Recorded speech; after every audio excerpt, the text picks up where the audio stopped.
আসসালামু আলাইকুম। আমি ডাক্তার মোর্শেদ বলছি। আমি একজন কার্ডিওলজিস্ট, নিউ ইয়র্ক সিটি থেকে বলছি।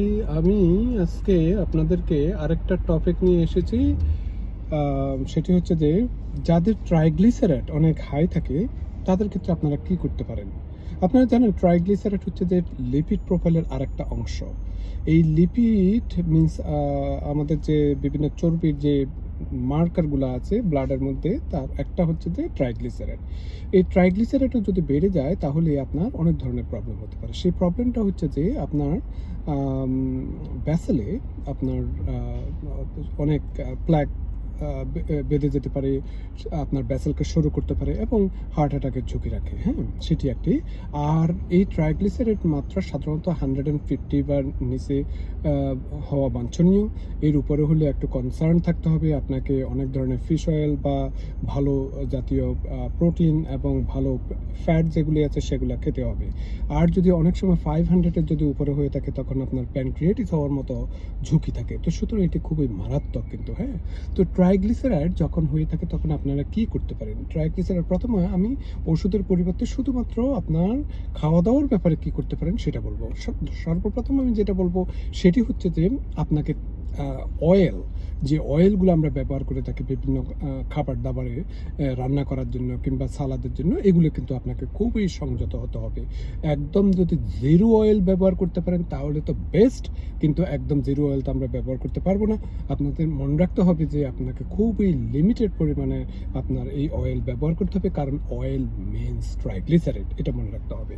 তারপর নাম্বার 2 হচ্ছে যে আপনি যে সমস্ত খাবার দাবার খাচ্ছেন সেগুলির দিকে খেয়াল রাখতে হবে। সেগুলি কীরকম? যেমন আপনি বিফ খাচ্ছেন, গোট খাচ্ছেন, এগুলির মধ্যে অনেক কিন্তু চর্বি আছে এবং এগুলি কিন্তু আপনার ট্রাইগ্লিসারাইড অনেক বাড়াতে পারে। তো সুতরাং আপনাকে খেয়াল রাখতে হবে। এরপরে আমি যেটা বলবো সেটি হচ্ছে যে process food. Process food means হচ্ছে যে আমরা বাজারে যে সমস্ত খাবার দাবার, যে সমস্তগুলো রেডিমেড পাওয়া যায় সেগুলির মধ্যে অনেক ট্রান্স ফ্যাট ব্যবহার করে থাকে, অনেক স্যাচুরেটেড ফ্যাট ব্যবহার করে থাকে। হ্যাঁ, তো সুতরাং হাইড্রোজেনেটেড অয়েল ব্যবহার করা হয়ে থাকে। সুতরাং এগুলোর দিকে আপনাকে খেয়াল রাখতে হবে, কারণ এগুলি কিন্তু আপনার ট্রাইগ্লিসারাইড অনেক বাড়িয়ে দিবে। তো সুতরাং এই ব্যাপারেও আপনাকে খেয়াল রাখতে হবে। তো সুতরাং আপনার ভাজা পোড়া যেগুলিতে আছে অনেক সময় এগুলিতে আপনার হাইড্রোজেনেটেড অয়েল ব্যবহার করা হয়ে থাকে, অনেক রিফাইন অয়েল ব্যবহার করা হয়ে থাকে। তো সুতরাং এইগুলোর ব্যাপারে খেয়াল রাখতে হবে যাতে আপনার ট্রাইগ্লিসারাইডটা যাতে না বেড়ে থাকে।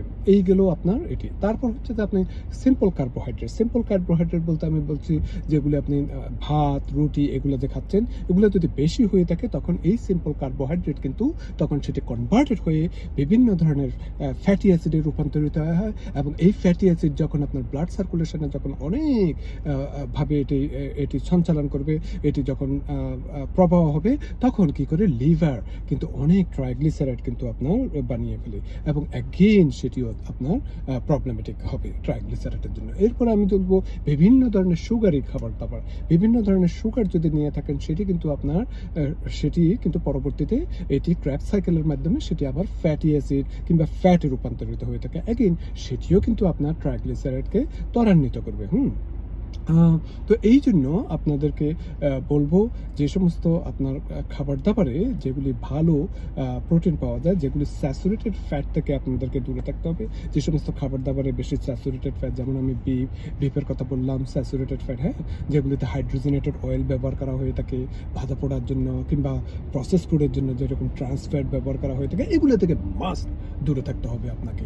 আর তাছাড়া আপনার সিম্পল কার্বোহাইড্রেট যেগুলি আছে এগুলো থেকে অতিরিক্ত থেকে দূরে থাকতে হবে। হ্যাঁ, যাতে ভালো প্রোটিন পেয়ে থাকেন। হ্যাঁ, ফিশ থেকে ভালো প্রোটিন আমরা পেতে পারি, ভালো ফ্যাট পেতে পারি, সেগুলো থেকে খেয়াল রাখতে হবে। এবং সর্বশেষ যেটা বলবো সেটি হচ্ছে যে আপনাদের হয়তো একটু অবাক লাগবে, সেটি হচ্ছে যে স্মোকিং। এই স্মোকিং যদি করে থাকেন তাহলে আপনার এই ট্রাইগ্লিসারাইড কিন্তু অনেক বেড়ে যাবে। আমি এমনও দেখছি যে যখন আপনার ট্রাইগ্লিসারাইড অনেক হয়ে থাকে এবং খুবই রেস্ট্রিক্ট ডায়েট ফলো করে থাকেন, কিন্তু এরপরও যখন আমি দেখি যে পেশেন্টের ট্রাইগ্লিসারাইড কমছে না, কিন্তু পরবর্তীতে যখন ইনভেস্টিগেশন করে দেখা গিয়েছে যে তাদের ক্ষেত্রে কিন্তু এই স্মোকিং হওয়ার কারণে অনেক ট্রাইগ্লিসারাইড কমে গিয়েছে এবং যখন স্মোকিংটা স্টপ করা হয়েছে তখন আপনার 3 সপ্তাহের মধ্যে আপনার দেখা গিয়েছে যে খুবই ইমপ্রুভমেন্ট হয়েছে এই ট্রাইগ্লিসারাইড কমানোর ব্যাপারে। তো সুতরাং আজকে এই পর্যন্ত বললাম। আমি এতক্ষণ পর্যন্ত কথা বললাম, হাইওয়েতে খুবই জাম, ভাবলাম যে একটু কিছু একটা ভিডিও করে রাখি, যাতে আপনাদের উপকার হয়ে থাকে। আশা করি যদি কোনো ধরনের সারাউন্ডিংয়ের ব্যাপারে, এই যে যেমন আমি এখন ব্রিজের নিচে আছি, এখন লাইট তেমন একটা নেই, তো এই ব্যাপারে আপনারা ক্ষমা সুন্দর দৃষ্টিতে দেখবেন। আশা করি ভালো লাগছে। আজকে এই পর্যন্ত, থ্যাংক ইউ।